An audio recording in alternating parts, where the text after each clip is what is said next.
ሳዘያድሃነሙ ለአናንያ ወአዛርያ ወሚሳኤል።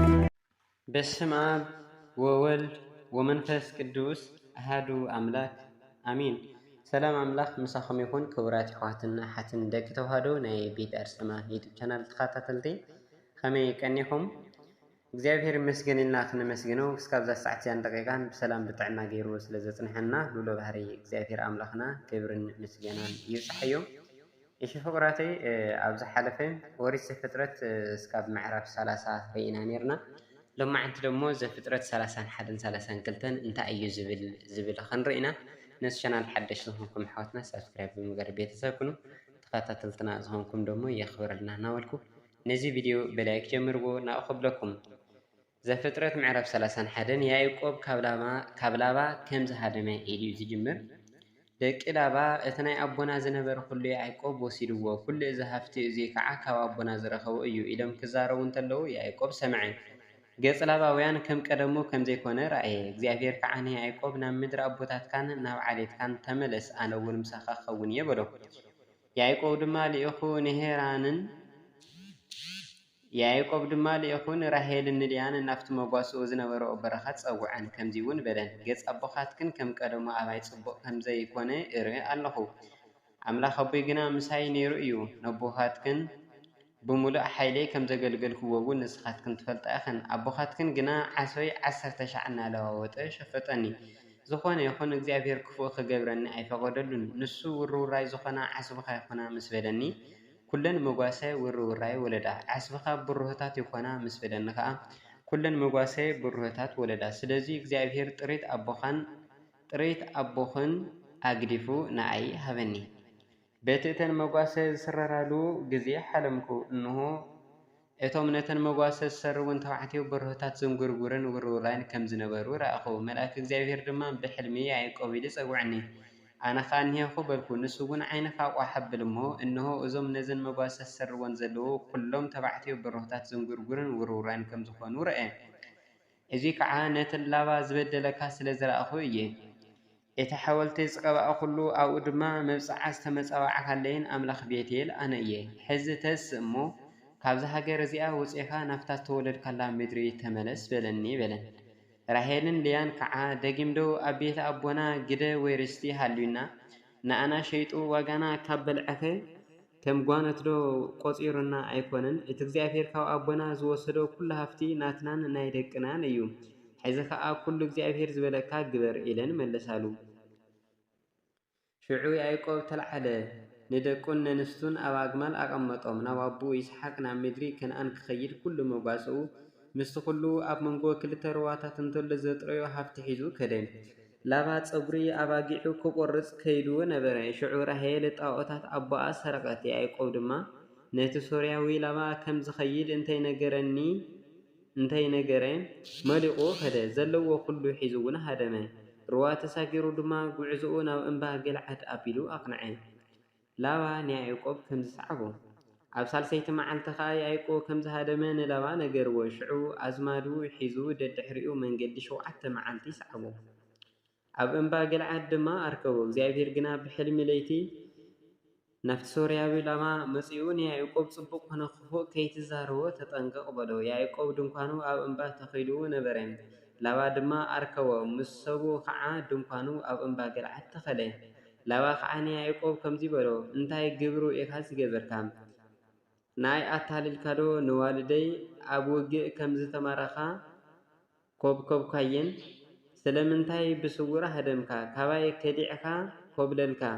ነጊርካኒ እንተትኸውንስ ብሓጎስን ብመዝሙርን ብኸውሮን ብመሰንቆን መፈነኾኻ ነይረ። ነወዳተይን ነዋልደይን ክስዕሞም እኳ ዕድል ኣይሃብካንን። ናይ ሰነፍ ስራሕካ ዝገበርካ ጉድኣት ከብፅሐልካ መኻእልኩ ነይረ። እንተኾነ ኣምላኽ ኣቦኻ ትማለለይቲ ንያዕቆብ ጽቡቕ ኮነ ክፉእ ከይትዛረቦ ኢሉ ኣጠንቀቐኒ። ሕዚ ከዓ ቤት ኣቦኻ ካብ ናፈቕካ ኪድ፣ ንኣማልኽተይ ግና ስለምንታይ ሰረቕካዮም በሎ። ያዕቆብ ድማ ንላባ ነጓላትካ ብሓይሊ ከይትሕድገኒ ስለ ዝፈርሐኩ እየ ዝገበርኩ። ንኣማልኽትካ ዝወሰደ እንተሃልዩ ግና ንሱ ይቀተል። ናትካ ዝኾነ ምሳይ እንተሃልዩ ከዓ ኣብ ቅድሚ ኣዝማድና ጎርጉርካ ውሰድ ኢሉ መለሰሉ። ነቶም ኣማልኽቲ ራሄል ከም ዝሰረቐቶም ያዕቆብ ኣይፈለጠን ነበረ። ላባ ድማ ናብ ድንኳን ያዕቆብን ናብ ድንኳን ልያን ናብ ድንኳን እተን ክልተ ኣገልገልትን ኣተወ። ነቶም ኣማልኽቲ ግና ኣይረኸቦምን።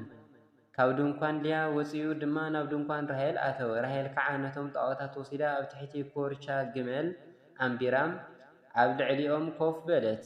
ላባ ድማ ንኹሉ ድንኳን ጎርጎሮ ክረኽቦም ግና ኣይከኣለን። ንሳ ከዓ ነቦኣ እቲ ኣብ ኣንስቲ ዝበፅሕ በፂሕኒ እዩ እሞ ተስየ ክቅበለካ ብዘይመኻለይ ኣይትኸሪ በለቶ። ንሱ ከዓ ደለየ፣ ነቶም ጣዖታት ግና ኣይረኽቦምን። ሽዑ ያዕቆብ ተቆጥዐ፣ ንላባ ከምዚ ኢሉ ወቀሶ። እቲ ብናህሪ ደድሕረይ ክትግስግስ ዝገበረካ በደለይ እንታይ እዩ? ሓጢኣተይ ከ እንታይ እዩ? እምበኣር ንኹሉ ኣቑሑተይ ጎርጉርካ ኣብ ኣቑሑት ገዛኻ እንታይ ረኺብካ? ካብ ኣቑሑት ገዛኻ እንታይ ረኺብካ? ኣብ መንጎ ክልቴና ክፈርዱስ ኣውዚ ኣብ ቅድሚ ኣዝማደይን ኣዝማድካን ኣምፃእዮ። 20 ዓመት ምሳኻ ነበርኩ፣ ካብ ጤለ በጊዕ ዘወሃየት ኣይነበረትን። ካብ መጓሰኻ እውን ሓደ ጡበት በጊዕ እኳ ኣይበላዕኹን። ኣራዊት ዝቐተላ ኣምፂልካ ኣይፈልጥን። እኳ ደኣ ባዕለይ እኸፍለካ ነበርኩ። ብመዓልቲ ኮነ ብለይቲ ዝተሰረቀት ድማ ካባይ ትደልያ ነበርካ። ሃሩር ብመዓልቲ ኣሳሓይታ ድማ ብለይቲ የሳቀየኒ ነበረ። ደቃስ እውን ካብ ዓይነይ ጠፊኡ ነበረ። ከምዚ ለየ 20 ዓመት ኣብ ገዛኻ ዝነበርኩ። 14 ዓመት ምእንቲ ክልቴን ኣጓላትካ፣ 6 ዓመት ድማ ምእንቲ ኣባጊዕካ ኣገልገልኩኻ። ሙሲ ከዓ ዓስበይ 10 ሻዕ ለዋወጥካ። ናይ ኣቦይ ናይ ኣብርሃም ኣምላኽ እቲ ይስሐቅ ዝፈርሖ ኣምላኽ ምሳይ እንተዘይህሉስ ብርግጽ ሕዚ ጥራሕ ኢለይ ምሰደድካኒ ነርካ። እግዚአብሔር ግና እቲ መከራይን ጻሕረይን ርኡ ትማሊ ለይቲ ገሰጸካ በሎ። ያዕቆብን ላባን ኪዳን ከም ዝተኣታተው። ላባ ድማ ንያዕቆብ እዘን ኣጓላት ደቀ እየን፣ እዞም ቆልዑ እውን ደቀ እዮም፣ እዘን መጓሰታት ከዓ መጓሰታተይ እየን። እዚ ትሪኦ ዘለካ ኩሉ ድማ ናተይ እዩ። ሎሚ ደኣ ነዘን ኣጓላተይ ወይ ነዞም ዝወለድኦም ደቀን እንታይ ክገብሮም እኽእል? ሕዚ ድማ ኣብ መንጎይን ኣብ መንጎኻን ምስክር ክኸውንስ ንዓኣንን ንስኻን ኪዳን ተኣታተው በሎ። ያዕቆብ ከዓ እምኒ ወሲዱ ሓወልቲ ተኸለ፣ ነቶም ኣሕዋቱ ድማ ኣእማን ኣክቡ በሎም። ንሳቶም ከዓ ኣእማን ኣኪቦም ኮመሩ፣ ኣብ ልዕሊ እቲ ኹምራ ድማ በልዑ። ላባ ነቲ ኹምራ እምኒ ኵምራ ምስክር ኢሉ ሰመዮ፣ ያዕቆብ ከዓ ገልዓድ ኢሉ ሰመዮ። ላባ ድማ ሎሚ እዚ ኹምራ እምኒ እዙይ ኣብ መንጎይን ኣብ መንጎኻን ምስክር ይኹን በለ። ስለዚ ስሙ ገልዓድ ተባሃለ። ላባ ንሕና ካብዚ ምስ ተፈላለና እግዚአብሔር ኣብ መንጎይን ኣብ መንጎኻን ይፍረድ ኢሉ ስለ ዝነበረ ምጽጳ ተባሃለ። ነዘን ኣጓላተይ እንተገፋዕካየን ወይ ኣብ ልዕሊኣተን ካልኦት ኣንስቲ እንተእተኻ ዝርኢ ሰብ እኳ ምሳና እንተዘየለ እግዚአብሔር ኣብ መንጎይን ኣብ መንጎኻን ምስክር እዩ በለ። ላባ ድማ መሊሱ ንያዕቆብ እዚ ኹምራ እምኒ እዙይ እንሆ፣ እቲ ኣብ መንጎይን ኣብ መንጎኻን ዝተኸልክዎ ሓወልቲ እውን እንሆ። ኣነ ነዚ ኹምራ እምኒ እዙይ ሓሊፈ ከየጥቅዐካ፣ ንስኻ እውን ነዚ ኹምራ እምኒ እዙይ ነዚ ሓወልቲ እዙይን ሓሊፍካ ከይተጥቅዐኒ፣ እዚ ኹምራ እምኒ እዙይ ምስክር ይኹን፣ እዚ ሓወልቲ እዙይ እውን ምስክር ይኹን። ኣምላኽ ኣብርሃምን ኣምላኽ ናኮርን ኣምላኽ ነቦኣቶምን ኣብ መንጎና ይፍረድ በሎ። ያዕቆብ ድማ በቲ ብፍርሃት ኣቡ ይስሐቅ መሓለ። ያዕቆብ ኣብቲ እምባ መስዋእቲ ሕሩድ ሰውአ፣ ነቶም ሰቡ ከዓ እንጀራ ክበልዑ ፀውዖም። እንጀራ በሊዖም ድማ ኣብቲ እምባ ሓደሩ። ላባ ከዓ ብፅባሒቱ ኣንጊዩ ተስአ፣ ንኣወዳትን ነጓላትን ደቁ ድማ ስዒሙን መሪቑን ተሰናበቶም። ተልዒሉ እውን ናብ ቦትኡ ተመለሰ ይብለና። ተወሳኺ ንባብ ዘፍጥረት ምዕራፍ 32 እንትንርኢ ድማ ያዕቆብ ምስ ኤሳው ክራኸብ ከም ዝተዳለወ እዩ ኢሉ ዝጅምር። ያዕቆብ ድማ መንገዱ ቀጸለ፣ መላእክቲ እግዚአብሔር ከዓ ተረኸብዎ። ያዕቆብ ምስ ራእዮም እዙይ ሰራዊት እግዚአብሔር እዩ በለ። ነታ ቦታ እቲኣ ከዓ መሃናይም ኢሉ ሰመያ። ያዕቆብ ድማ ኣብ ሃገር ኤዶምያስ ኣብ ምድሪ ሴይር ናብ ዝነብር ሓዊ ኤሳው ቀቅድሚ ልኡኻት ሰደደ። ከምዚ ኢሉ እውን ኣዘዞም፣ ሓሻኸርካ ያዕቆብ ከምዚ ይብል ኣሎ ኢልኩም ንጎይታይ ኤሳው ንገርዎ። ምስ ላባ ነበርኩ፣ ክሳዕ ሕዚ እውን ተቐመጥኩ። ከፍትን ኣኢድጉን ጤለ በጊዕን ኣወዳትን ኣጓላትን ኣገልገልትን ኣለውኒ። ሕዚ ድማ ኣብ ቅድሜኻ መጎስ ምንቲ ክረክብ ንኣኻ ንጎይታይ ክነግሮኻ ልኡኻት ለኣኽኩም። እቶም ልኡኻት ከዓ ናብ ያዕቆብ ተመሊሶም ናብ ሓውካ ኤሳው በፂሕና 400 ሰብ ሒዙ ክቅበለካ ይመፅእ ኣሎ በልዎ። ሽዑ ያዕቆብ የመና ፈርሐ ተጨነቀውን ምስኡ ንዝነበሩ ሰባትን ኣባጊዕን ኣጣልን ከፍትን ኣግማልን ኣብ ክልተ ክፋል ከፈሎም ኤሳው መፂኡ ነቲ ሓደ ክፋል እንተጥቅዖ እቲ ዝተረፈ ክፋል ይድሕን ኢሉ እውን ሓሰበ ያዕቆብ ድማ ከምዚ በለ ኦ ጎይታ ኣቦይ ኣብርሃም ኣምላኽ ኣቦይ ይስሐቅን ናብ ምድርኻን ናብ ዓሌትካን ተመለስ እሞ ጽቡቕ ከገብረልካ እየ ዝብልካን እግዚኣብሔር እዚ ኩሉ ንኣይ ንባርያኻ ጌርካዮ ዘለካ ሕያዋይነትካን ተኣማንነትካን ዘይግባአኒ እዩ ነዛ ዮርዳኖስ እዚኣ ሓንቲ በትሪ ሒዘ እየ ዝተሳገርክዋ ሕዚ ግና ክልተ ክፋል ሰራዊት ኮይና ኣለኹ መፂኡ ከየጥፈና ንእኖታት እውን ምስ ደቀን ከይወቅዕን እፈራሕ ኣለኹ እሞ ቤዛኻ ካብ ኢድ ሓወይ ኤሳው ኣድሕነኒ ብዙሕ ጽቡቕ ክገብረልካ እየ ንዘርእኻ እውን መብዛሓዊ ክቆፀር ከም ዘይከኣል ከም ሑፃ ባሕሪ ክገብሮ እየ ኢልካ ነርካ ያዕቆብ በታ ለይቲ እቲኣ ኣብኣ ሓደረ ኣብ ኢዱ ካብ ዘሎ ኩሉ ድማ ንሓወይ ኤሳው ዝኸውን ገጸ በረከት ኣዳለወ 200 ኣንስትዮ ኣጣል 20 ዲበላታት 200 ኣንስትዮ ኣባጊዕን 20 ማጓሉን 30 ዘጥዋ ኣግማል መምስ ውላደንን 40 ኣላሕምን 10 ኣቡዕሩን 20 ኣንስትዮ ኣኢድጉን 10 ጻዕብታት ኣኢድጉን ነዚኣተን በብመጓሰን ከፋፊሉ ንኣገልገልቶ ሃቦም መጓሰ ካብ መጓሰ ኣረሓሓቆም ከዓ ቀቅድመ ይሕለፉ በሎም ነቲ ቀዳማይ ሓወይ ኤሳው ምስ ረከብካ እሞ ናይ መኔካ ናበይ ክትኸይድ ኣለካ እዘን ቀቅድሜካ ዘለዋኸ ናይ መን እየን ኢሉ እንተጠየቀካ ንጎይታ ኤሳው ገጸ በረከት ዝሰደድን ናይ ኣገልጋሊካ ያዕቆብ እየን ንሱ ድማ እንሆ ደድሕረና ይመጽእ ኣሎ በሎ ኢሉ ኣዘዞ ነቲ ካልኣይን ነቲ ሳልሳይን እቶም መጓሰታት ዝኸብክቡ ኩሎምን ንኤሳው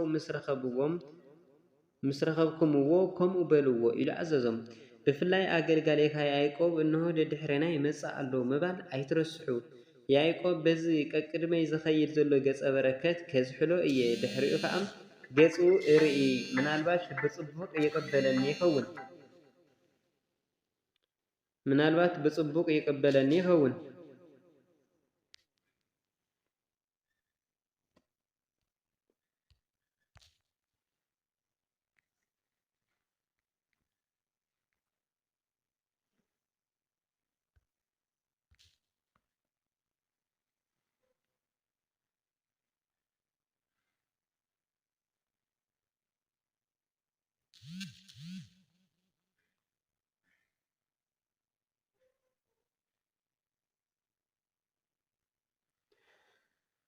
ያዕቆብ ድማ ኣብ ሃገረ ኤዶምያስ ኣብ ምድሪ ሰይር ናብ ዝነበር ሓወይ ኤሳው ቀቅድሚ ልኡኻት ሰደደ ከምዚ ኢሉ እውን ኣዘዞም ሓሻኸርካ ያዕቆብ ከምዚ ይብል ኣሎ ኢልኩም ንጎይታ ኤሳው ንገርዎ ምስ ላባ ነበርኩ ክሳብ ሕዚ እውን ተቐመጥኩ ከፍትን ኣኢድጉን ጤለ በጊዕን ኣወዳትን ኣጓላትን ኣገልገልትን ኣለውኒ ሕዚ ድማ ኣብ ቅድሜኻ መጎስ ምእንቲ ክረክብ ንኣኻ ንጎይታይ ክነግሩኻ ልኡኻት ለኣኽኩም እቶም ልኡኻት ከዓ ናብ ያዕቆብ ተመሊሶም ናብ ሓውካ ኤሳው በፂሕና 400 ሰብ ሒዙ ቀበለካ ይመጽእ ኣሎ በልዎ ሽዑ ያዕቆብ የመና ፈርሐ ተጨነቀ እውን ምስኡ ንዝነበሩ ሰባትን ኣባጊዕን ጣልን ከፍትን ኣግማልን ኣብ ክልተ ክፋል ከፈሎም ኤሳው መፂኡ ነቲ ሓደ ክፋል እንተጥቅዖ እቲ ዝተረፈ ክፋል ይድሕን ኢሉ እውን ሓሰበ ያዕቆብ ድማ ከምዚ በለ ኦ ኣምላኽ ኣቦይ ኣብርሃምን ኣምላኽ ኣቦይ ይስሐቅን ናብ ምድርኻን ናብ ዓሌትካን ተመለስ እሞ ጽቡቕ ክገብረልካ እየ ዝብልካን እግዚኣብሔር እዚ ኩሉ ንኣይ ንባርያኻ ጌርካዮ ዘለካ ሕያዋይነትካን ተኣማንነትካን ዘይግባአኒ እዩ ነዛ ዮርዳኖስ እዚኣ ሓንቲ በትሪ ሒዘ እየ ዝተሳገርክዋ ሕዚ ግና ክልተ ክፋል ሰራዊት ኮይና ኣለኹ መፂኡ ከየጥፈአና ንእኖታት እውን ምስ ደቀን ከይወቅዕን እፈራሕ ኣለኹ እሞ ቤዛኻ ካብ ኢድ ሓወይ ኤሳው ኣድሕነኒ ብዙሕ ጽቡቕ ክገብረልካ እየ ንዘርእኻ እውን ምብዝሐው ክቁፀር ከም ዘይከኣል ከም ሑፃ ባሕሪ ክገብሮ እየ ኢልካ ነርካ ያዕቆብ በታ ለይቲ እቲኣ ኣብኣ ሓደረ ኣብ ኢዱ ካብ ዘሎ ኩሉ ድማ ንሓወይ ኤሳው ዝኸውን ገጸ በረከት ኣዳለወ 200 ኣንስትዮ ኣጣል 20 ዲበለታት 200 ኣንስትዮ ኣባጊዕን 20 ማጓሉን 30 ዘጥዋ ኣግማል መምስ ውላደንን 40 ኣላሕምን 10 ኣቡዕሩን 20 ኣንስትዮ ኣኢድጉን 10 ጻዕብታት ኣኢድጉን ነዚኣተን በብመጓሰአን ከፋፊሉ ንኣገልገልቱ ሃቦም መጓሰ ካብ መጓሰ ኣረሓሒቅኩም ከዓ ቀቅድሚ ሕለፉ በሎም ነቲ ቀዳማይ ሓወይ ኤሳው ምስ ረኸብካ እሞ ናይ መኔካ ናበይ ክትኸይድ ኣለካ እዘን ቀቅድሜካ ዘለዋኸ ናይ መን እየን ኢሉ እንተጠየቀካ ንጎይታ ኤሳው ገጸ በረከት ዝተደደን ናይ ኣገልጋሊኻ ያዕቆብ የንሱ ድማ ንሁደ ድሕረና ይመጽእ ኣሎ በሎ ኢሉ ኣዘዞ። ነቲ ካልኣይ ነቲ ሳልሳይ ነቶም መጓሰታት ዝኽብክቡ ኩሎምን ንኤሳው ምስ ረኸብኩምዎ ከምኡ በልዎ ኢሉ ኣዘዞም። ብፍላይ ኣገልጋሊኻ ያዕቆብ እንሁደ ድሕረና ይመጽእ ኣሎ ምባል ኣይትረስዑ። ያዕቆብ በዚ ቅድመይ ዝኸይድ ዘሎ ገጸ በረከት ከዝሕሎ እየ ድሕሪኡ ከዓ ገጹ ርኢ ምናልባሽ ብጽቡቕ ይቅበለኒ ይኸውን ኢሉ ሓሰበ። በዚ ከምዚ እቲ ገጸ በረከት ቅድሚኡ ሓለፈ። ንሱ ከዓ በታ ለይቲ እቲኣ ኣብቲ ሰፈር ሓደረ። ያዕቆብ ምስ እግዚአብሔር ከም ዝተቃለሰ በታ ለይቲ እቲኣ ከዓ ያዕቆብ ተንሲኡ ክልቲአን ኣንስቱን ክልቲአን ኣገልገልቱን 11 ደቁን ሒዙ ንሩባ ያቦቅ ተሳገረ። ነቲ ሩባ ምስ ኣሳገረን ዘለዎ ኩሉ ጥሪት ከዓ ኣሳገረ። ያዕቆብ ግና በይኑ ተረፈ። ሓደ ሰብኣይ ድማ ምድሪ ክሳዕ ዝወግሕ ተቃለሶም። ንሱ ከዓ ከም ዘየሰነፎ ምስ ረአየ ንያዕቆብ ምሕኩልቱ ነኽኦ። ያዕቆብ ድማ ክቃለስ እንተሎ ምሕኩልቱ መለቆት። እቲ ሰብኣይ ድማ ምድሪ ይወግሕ ኣሎ እሞ ክኸይድ ስደደኒ በሎ። ያዕቆብ ከዓ እንተይባረኽካኒ ኣይሰደካን እየ በሎ። እቲ ሰብኣይ መን እዩ ሽምካ ኢሉ ጠይቆ። ንሱ ከዓ ስመይ ያዕቆብ እየ ኢሉ መለሰ። ንሱ ድማ ምስ እግዚአብሔርን ምስ ሰብን ዝተቃለስካ ኣሸኒፍካ ኢኻ እሞ ደጊም እስራኤል ዳ እምበር ያዕቆብ ተባሂልካ ኣይትጽዋዕን ኢኻ በሎ። ያዕቆብ ከዓ በይዛኻ ስምካ ንገረኒ ኢሉ ጠይቆ። ንሱ ድማ ስለምንታይ ስመይ ትጠይቀኒ በሎ። ሽዑ እውን ባረኾ። ያዕቆብ ከዓ ንእግዚአብሔር ገጽ ንገጽ ረአዮ። ነፍሰይ ድሒና ተረፈት እንትብል ነታ ቦታ ጵኒኤል ኢሉ ሰመያ።